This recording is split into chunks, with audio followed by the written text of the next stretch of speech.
Hi guys, ang bagong balita ko ngayon ay bagong viral sa TikTok. Ayaw ko yung lasa na sito na kulay green.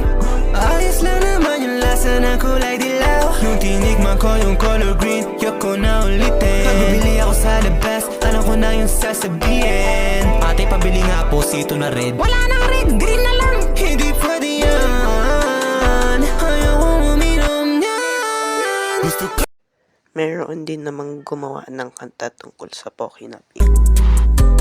Sa kaya pwede makahanap malaking Pocky na pink. Matagal na ako naghahanap ng Pocky kulay ay pink. Bakit kulay ba yun, te? Ba naman yun? Putang ina. Kala ko nakahanap na ako. Putang ina, kulay brown. Ayop! Kulay brown yung Pocky! Yun lang naman guys, nasa SoundCloud na ang mga Filipino.